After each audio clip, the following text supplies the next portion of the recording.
오늘도 하나님을 사랑하셔서 예배 자리로 오신 여러분들에게 하나님의 무한한 은혜와 사랑이 가득하게 임하기를 축원합니다. 여물지 않은 그 아브람을 믿음의 사람으로 만들어 가시는 하나님의 여정을 우리가 함께 동행하고 있습니다. 그러면서 그 속에서 여물지 않은 우리를 믿음의 사람들로 만들어 가시는 하나님을 만나게 되는 거지요. 오늘 말씀을 통해서도 여물지 않은 나를 믿음의 사람으로 만들어 가시는 하나님의 음성을 함께 듣기를 원합니다. 오늘 함께 읽은 말씀의 내용은 이렇습니다. 아브라함의 가족들이 가나안에 이제 거주한 지 10년이라는 시간이 흘렀습니다. 75세의 아브라함이 하나님의 부름을 받았는데 오늘 16절에 있는 말씀을 보니까 아브라함이 이스마엘을 낳을 때의 나이가 86세, 그러니까 약 10년 되었을 때에 일어난 일이 오늘 창세기 16장이다는 겁니다. 10년이 지났는데도 사레에게는 아직 아이가 없었습니다. 그것이 아마도 하나님의 뜻이려니 생각을 하고 아브람에게 제안을 합니다.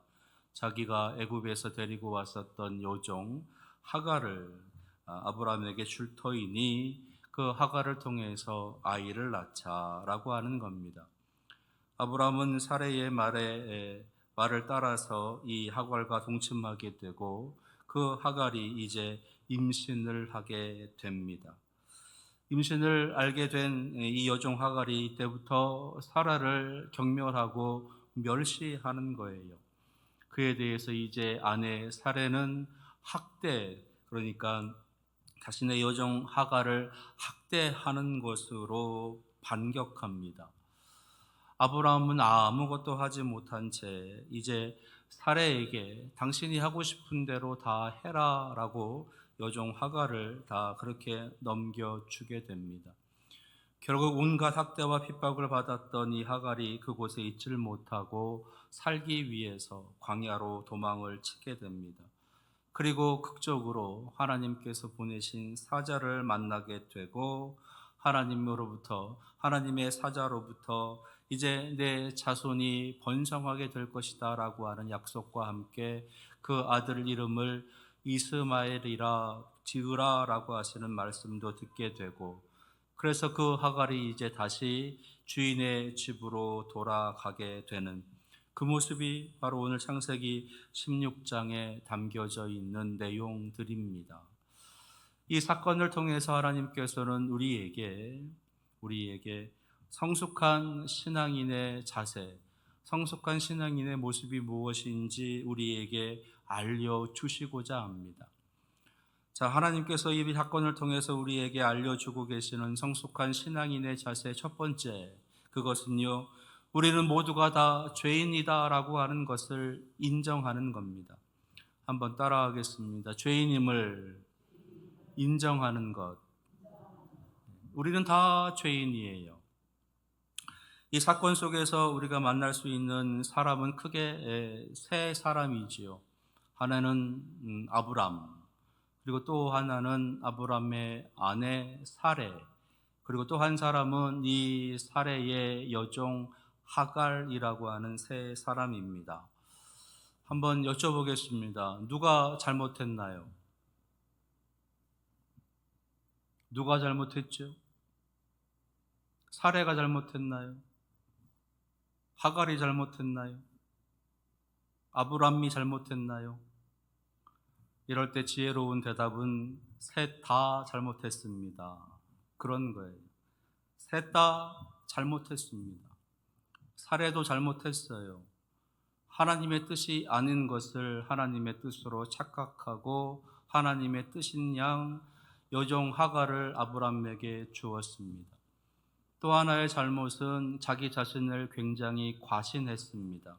뭐냐 하면 자기의 여종을 아브라함에게 주어도 그 아브라함의 아이를 이제 임신하게 되어도 자신의 지금의 이 마음이, 지금의 이 평안한 마음이, 이 너그러운 마음이 변하지 않을 것이다. 나는 상당히 괜찮은 여자다. 나는 상당히 괜찮은 여인이다. 나는 교양도 있고 덕도 있고 뭐든지 다 수용할 수 있는 넉넉한 사랑의 사람이다 라고 스스로를 과신했던 겁니다. 그게 잘못이에요. 하갈은 하갈대로 잘못을 했지요. 애굽에서 종으로 끌려온 여인입니다. 어떤 이유가 되었든지 간에 이 하갈은 사례를 섬겨야 되는 그런 신분에 있는 사람입니다. 근데 아브람과 동침하고 그가 임신을 했다라고 하는 이유 때문에 그 주인인 사례를 멸시했다, 경멸했다, 우습게 여겼다, 깔봤다라고 하는 겁니다. 결국 그것으로 인해서 사례가 분노하게 되고 그 분노로 인해서 그곳에 살지 못하고 결국은 광야로 내몰려야만 되는 그러한 신세가 되어져 버린 거지요. 이 하갈도 착각했던 겁니다. 아브라함의 그 아이를 임신하게 되면 자신의 신분이 이제 상승되어질 수 있을 것이다. 자기도 사례만큼이나 그 집안에서 큰 소리를 떵떵 치며 살아갈 수 있을 것이다 라고 하는 착각, 그리고 그것이 교만으로 이어지고 그래서 사례보다 더 높은 위치에 올라갈 수 있을 것처럼 그 가정의 그 집안의 여주인이 될 수 있을 것으로 착각했던 겁니다. 이렇게 사례도 잘못한 거예요. 그리고 하갈도 잘못했습니다. 아브람은 더 잘못했습니다. 이렇게 그 여인들이 서로 싸우고 있는 그 모습에 아무것도 하질 않아요. 이 사례가 화가 나서 이 아브라함에게 막 따져 묻습니다. 내 종인데, 내 여종을 주었는데 이 여종이 나를 멸시하는데 왜 너는 가만히 지켜보고만 있느냐? 그러면서 하나님께 한번 물어보자. 당신과 나 중에 누가 더 잘못했는지, 누가 더 잘했는지 한번 따져보자 라고 그렇게 이야기를 합니다. 거기에 대해서 이 아브람은 아무 말도 하지 않고 있다가 이제 당신이 시작한 일이니 당신이 다 알아서 해라, 당신의 뜻대로 하옵소서, 그렇게 하면서 그 여종 하갈을 또 한 번 이 사례에게 맡겨 버리는 겁니다. 자기에게는 책임이 없다는 거지요. 내가 할 수 있는 일이 아니라는 겁니다. 당신이 시작했으니 당신이 마무리를 지어라 라고 하는 겁니다. 그 결과 하갈은 이제 광야로 내몰리게 되는 거예요. 하갈도 잘못을 했고 사례도 잘못을 했고 방관하고 있는 이 아브람도 잘못을 했습니다. 근데 우리는 자꾸 그것을 따져 들어가면서 누가 잘못했는지, 누가 더 잘못했는지, 누가 더 잘못했는지 그것을 자꾸만 따져 물으려고 합니다. 그래서 자기는 잘못이 없는 것이냐, 자기는 잘못한 게 없는 것이냐 그렇게 포장하려고 한다는 거예요. 하나님께서는 이 모습을 우리에게 보여주시면서 이 모두 다 잘못했다, 이 모두 다 잘못하고 있다, 그것을 우리에게 보여주고 계시는 겁니다. 그러시면서 너희도 똑같이 잘못하고 있다, 잘못 살고 있다, 잘못 살아가고 있는 죄인이다 라고 하는 것을 알려주고 계시는 겁니다. 성경은 끊임없이 우리에게 이 땅에 있는 모든 사람들은 다 죄인이다라고 하는 것을 말씀하십니다. 모두 다 죄인입니다. 이 땅에서 죄인으로 살아갑니다. 죄인으로 살아간다라고 하는 것은 자기를 중심으로 해서 살아간다는 말이기도 해요. 자기의 판단, 자기의 생각, 자기의 입장, 자기의 마음대로 선택하고 결정하면서 살아가는 겁니다. 자기의 입장에서, 자기의 입장에서 생각하고 자기의 마음대로 판단하고 자기의 뜻대로 결정하면서 살아갑니다. 그러면서 끊임없는 이유를 대고 끊임없이 합리화를 하고 그러면서 살아가는 거지요. 그래서 다른 사람의 고통, 다른 사람의 아픔, 다른 사람의 괴로움들은 다른 사람의 괴로움은 제대로 느끼지를 않습니다. 내 아픔이 제일 커요.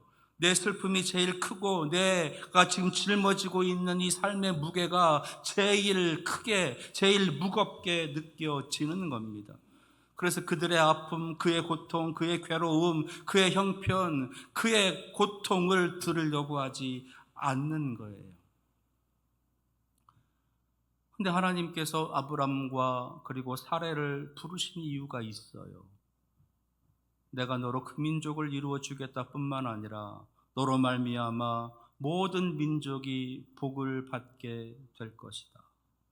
그게 하나님께서 아브람과 그리고 사레를 부르신 이유입니다. 아브람과 사레 그 가정을 통해서 그 부족을 통해서 그 나라를 통해서 하나님께서는 다른 민족들이 다른 백성들이 복받기를 원하시는 겁니다. 근데 오늘 말씀 속에 이 아브람과 사레 때문에 하갈이라고 하는 그 여종이 죽음의 길을 가고 있는 거예요.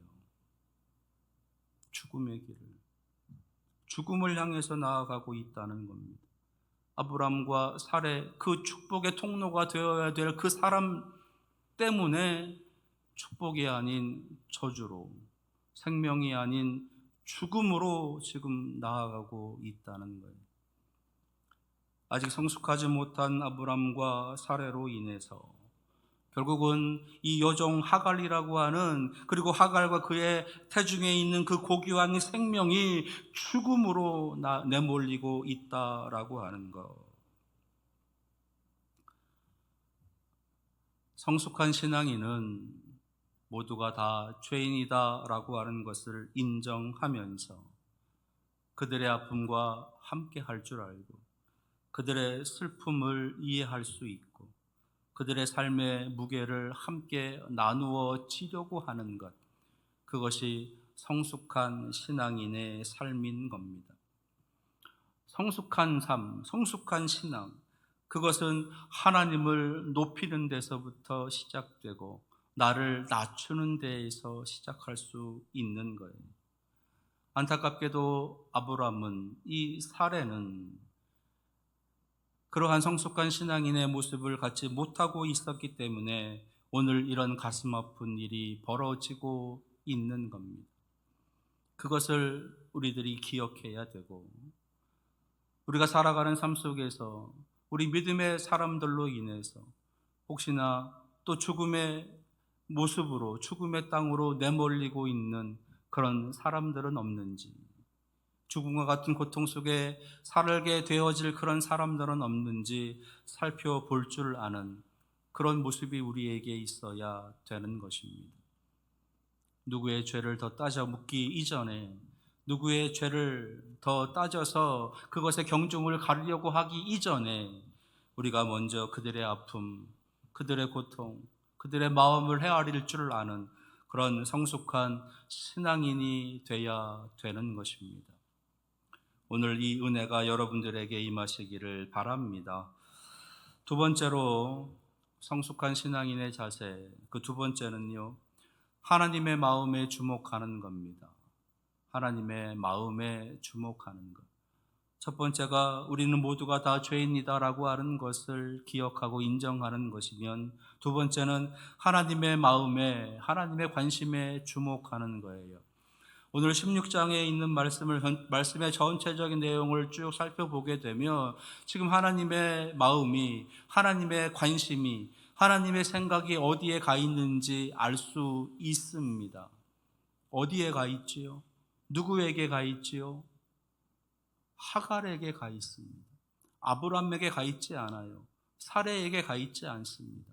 아브람에게 가 있는 것도 아니고 사레에게도 아니고 그의 여종 하갈에게, 더더군다나 애굽 사람, 이방인 여종 하갈에게 하나님의 마음이 가 있는 겁니다. 왜냐? 지금 이 상황 속에서 가장 연약한 사람, 가장 힘이 없는 사람, 가장 먼저 죽을 것 같은 고통을 경험하는 사람, 바로 그 여인인 하갈에게 가 있는 것이에요. 하나님의 마음은 지금 가장 약한 이 하갈에게 있습니다. 그리고 그의 태중에 있는 그 고귀한 생명, 이제 이스마엘이라고 하는 그 아들에게 가 있는 거예요. 아무도 찾지 않는 여인, 아무도 관심 두지 않고 있는 그 생명에 하나님께서는 그의 마음이 가 있는 겁니다. 목숨을 부지하려고 지금 사지로 도망치고 있는 여인이에요. 너무 아이러니하지 않습니까? 살기 위해서 죽음의 땅으로 들어가고 있어요. 살기 위해서 죽음으로 가고 있다는 거예요. 지금 이 하갈이 바로 지금 그러한 지경에 있는 겁니다. 살려고 죽음의 땅으로 도망치고 있는 그 여인. 우리는 드라마 속에서 이러한 상황들을 종종 보지 않습니까? 모든 것 다 하늘의 뜻에 맡기자 그러면서 막 절벽으로 몸을 내던지는 그러한 일들, 지금 꼭 그러한 지경인 거예요. 모든 것 다 하늘의 뜻에 맡기자 그러면서 지금 죽음의 땅으로 들어가고 있는 이 여인.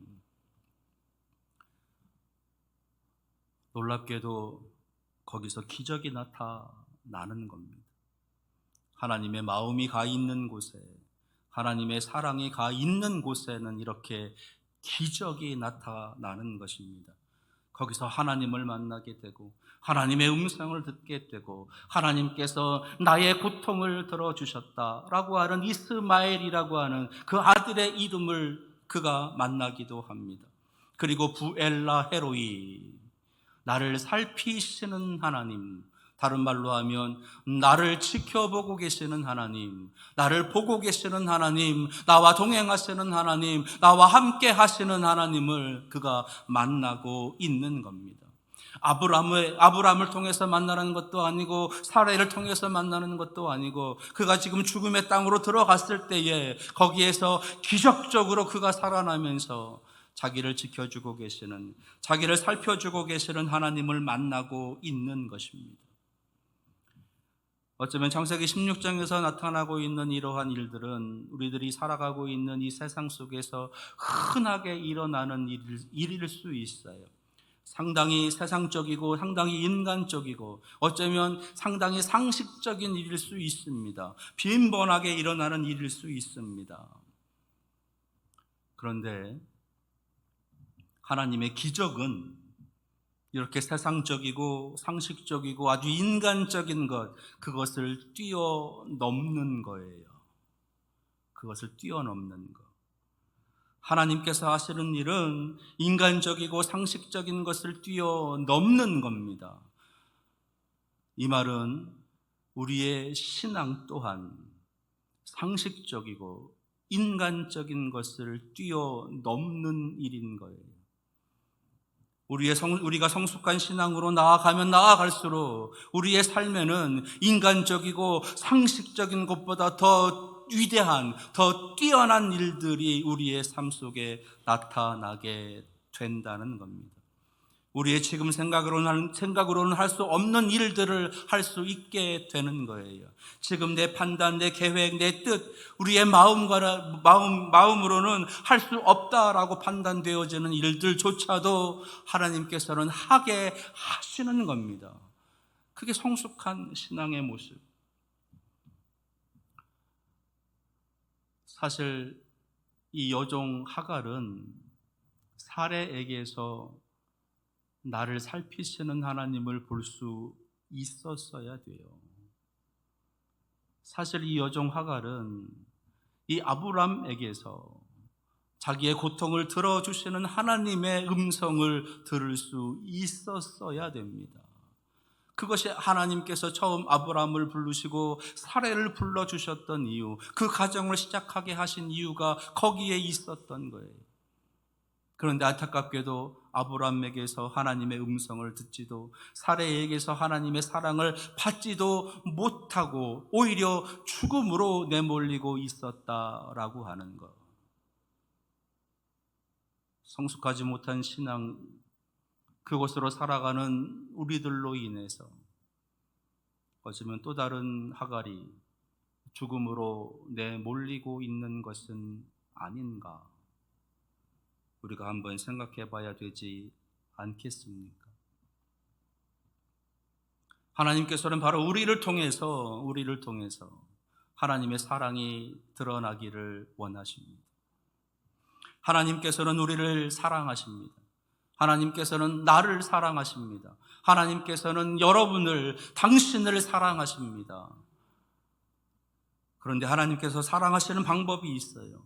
하나님께서는 나를 통해서 여러분을 사랑하십니다. 하나님께서는 여러분들을 통해서 저를 사랑하십니다. 하나님께서는 나를 통해서 남편을 사랑하게 하시고, 하나님께서는 나를 통해서 아내를 사랑하시고, 하나님께서는 나를 통해서 나와 더불어 살아가는 우리의 부모와 우리의 형제 자매를 사랑하십니다.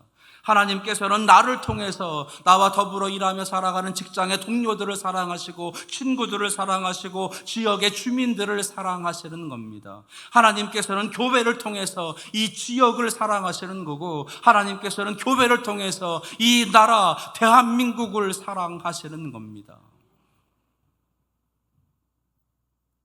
내가 그 통로가 돼야 되는 거예요. 내가 그 사랑의 통로, 내가 그 복의 통로가 돼야 되는 겁니다. 근데 안타깝게도 지금 이 아브라함과 사레는 그 역할을 감당하지 못하고 있는 거예요. 성숙하지 못한 신앙으로 인해서 오히려 그의 여종 하갈이 죽음으로 내몰리고 있는, 죽음의 땅으로 가고 있는 그런 안타까움의 상황에 처해져 있다라고 하는 겁니다. 우리의 신앙이 여전히 미숙한 채로 남아있으면, 우리의 신앙이 여전히 이렇게 연약한 채 남아있게 되면, 우리의 삶 속에는 끊임없이 인간적인 것들이, 상식적인 것들이 끊임없이 나타나게 되고 드러나게 되고, 그래서 인간의 한계를, 상식의 한계를 우리의 삶 속에서 끊임없이 보여주게 된다라고 하는 겁니다.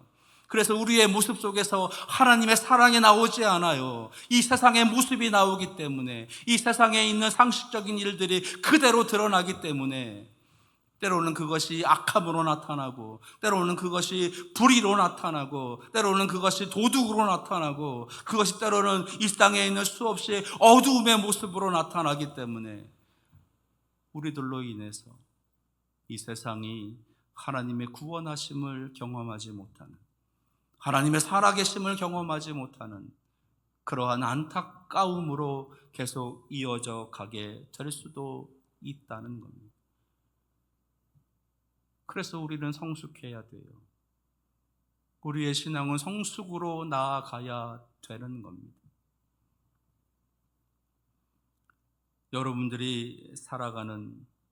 여러분들과 관계를 맺고 살아가는 사람들에게 하나님의 사랑을, 하나님의 은혜를 베풀어 주셔야 돼요.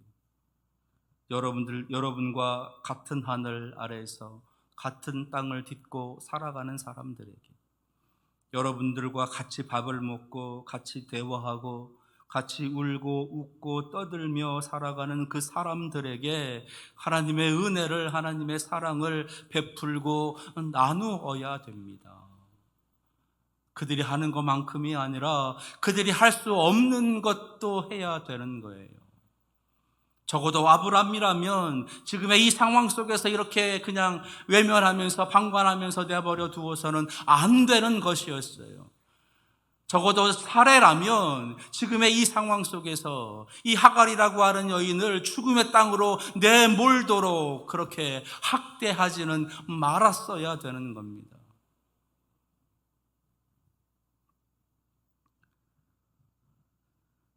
나의 축복과 나의 사랑을 통해서 우리가 더불어 살아가는 사람들이 변화되는 거예요.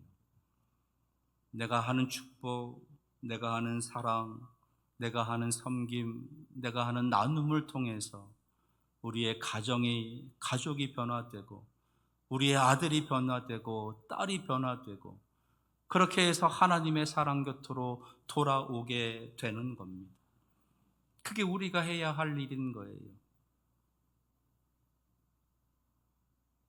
때로는 우리를 멸시하기도 하고, 때로는 우리를 경멸하기도 할 수 있습니다. 그렇다고 똑같은 것으로 그들을 갚아주고 그들을 학대하고 그들을 핍박하고 그들을 멀리하고 그들을 따돌리고 그들을 외면해서는 안 된다라고 하시는 말씀이신 거예요. 그들에게 한 걸음 더 먼저 다가가고 그들에게 먼저 손을 내밀면서 하나님의 사랑으로 품어 주어야 되는 겁니다. 내가 네 마음을 몰랐다. 미안하다. 내가 네 마음을 헤아리지 못했구나. 내가 네 아픔을 내가 제대로 느끼지 못했구나. 내가 미안하다. 그러면서 다가가고 안아주는 겁니다. 그게 아브라함이었어야 되고 그게 사례였어야 되는 거죠.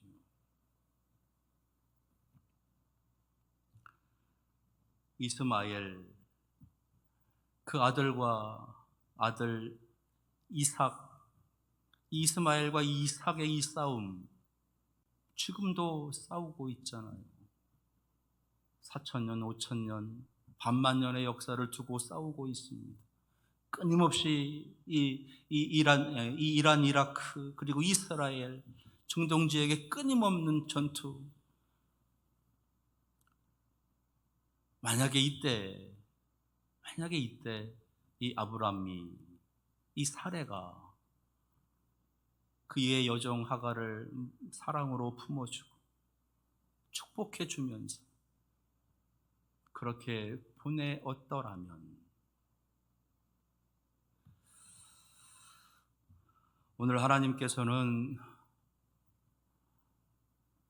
이 어둠의 시대를 살아가는 이 세상 속에 여전히 교회가 그리고 우리 성도들이 감당해야 할 거룩한 사명이 있음을 말씀해 주시는 겁니다.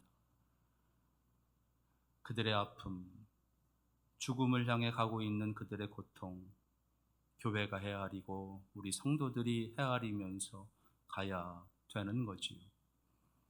성숙한 아브람, 성숙한 사레, 그들이 바로 여종 하가를 그의 생명을 살릴 수 있는 그런 하나님의 도구로 쓰임받게 되는 겁니다. 오늘 말씀 속에서 그렇지 못한 이 아브람과 사레의 모습을 우리에게 보여주시면서 하나님께서는 모두가 죄인인 것을 기억하고 고백하며 그리고 너희가 바로 하나님께서 하나님의 마음을 하나님의 사랑을 베풀어야 될 그들을 향해서 나아가야 될 그런 거룩한 공동체이고 거룩한 성도임을 기억하라고 오늘도 말씀해 주고 계십니다. 여러분들 살아가시는 삶 속에서 이런 하나님의 거룩한 도구로 쓰임받을 수 있는 다시 한번 축복의 통로의 그 거룩한 성도로 성숙해 갈 수 있는 그런 은혜가 오늘 여러분들에게 임하시기를 축원합니다. 기도하겠습니다.